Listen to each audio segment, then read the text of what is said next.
Madaming bunga yun mga ubi.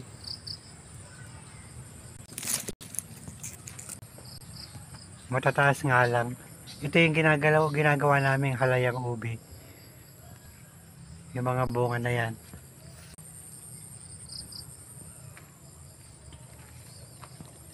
Madaming bunga kaya lang nandun sa taas. Sa taas ng malunggay.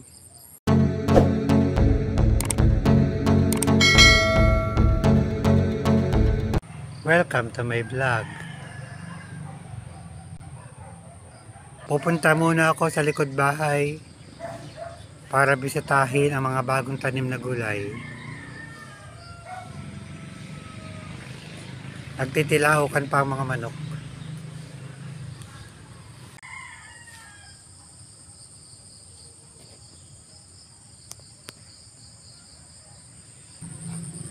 Actually, nakatanim na kahapon. Hindi ko lang na-videohan. Gawa lang busy rin ako sa business sa bahay.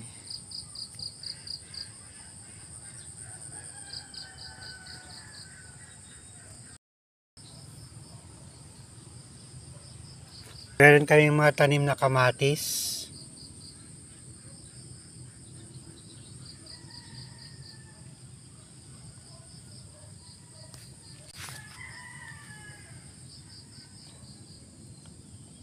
Buhay na rin.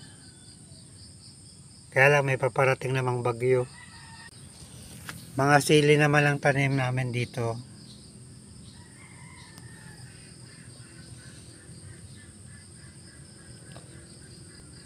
Bali, sunod-sunod.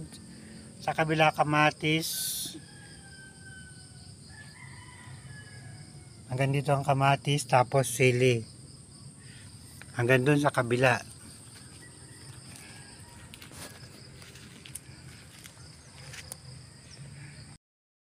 Pagkatapos ng sili, talong naman ang sumunod.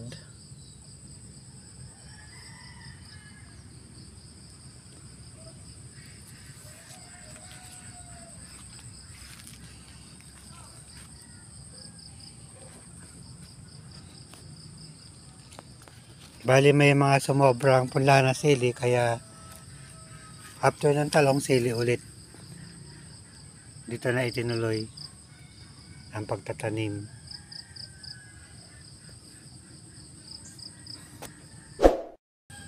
Ang mga punla na itinanim, binili na lang namin na punlana. Kasi hindi kami nakapagpunla gawa ng nakaraang mga araw. May mga bagyo, sunod-sunod din ang ulan.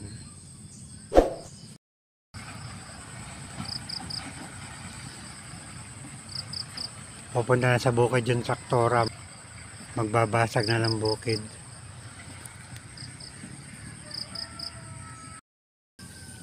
Ano ng mga talong, kamatis at saka sili.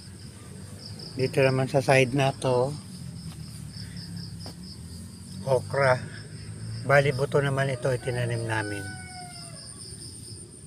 Tumutubo na rin. O nakatubo na. Meron pa isang malit, tutubo pa lang.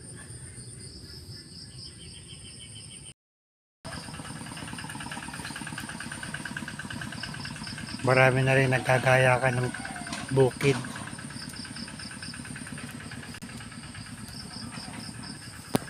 As usual, marami pa ring ulam sa likod bahay. Maraming puso ng saging.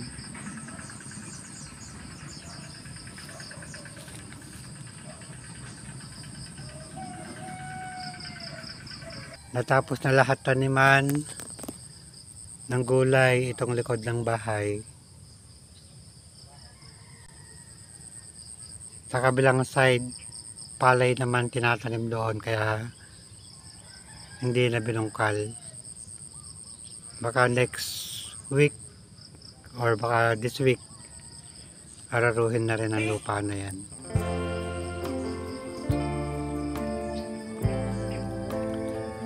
Alas 6:15 ng umaga, kaya meron pang mga tumitilaok na manok. Ito si Doña Training. Hello po. Good morning mga vloggers. Mangunguha ng Lalagay ilalagay ko sa lugaw ng mga dog. Gagawa ng pagkain ng aso para masustansya at mabagal ang aso. Lalagyan ng dahon ng malunggay.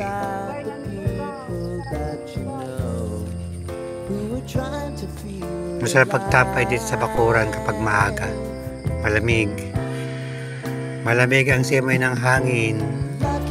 Amoy Pasko na dito tayo mamamasko sa bakuran. Maraming dahon ng saging paggawa ng suman.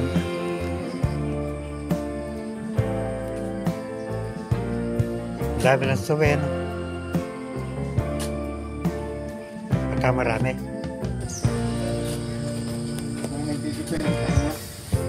Nagkakakuha sila ng sustansya. Tinukay mo naman. Wala kang choice eh. Ito si Don Paquito. Bagang nagising. Magbabawas ng damo. Kaya lang bukas na yata darating ang bagyo.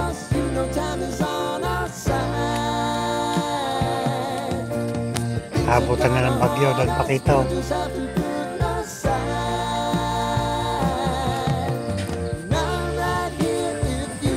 Mahihinog na ang bunga ng papaya.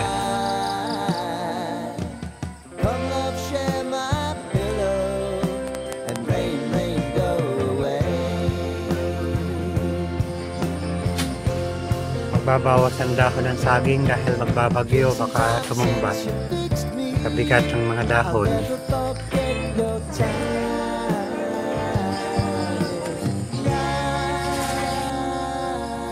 Gulay para sa aso. May malunggay, may alugbati, may saluyot. Masustansyang gulay para sa tao, ulam din ng aso.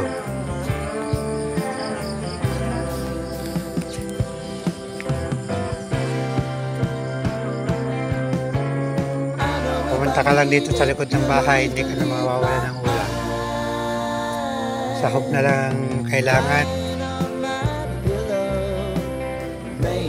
Malapit na namang tibayin itong saging. Magulang na rin.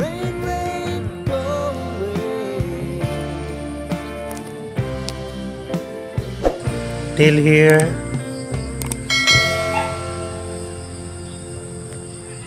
Thanks for watching.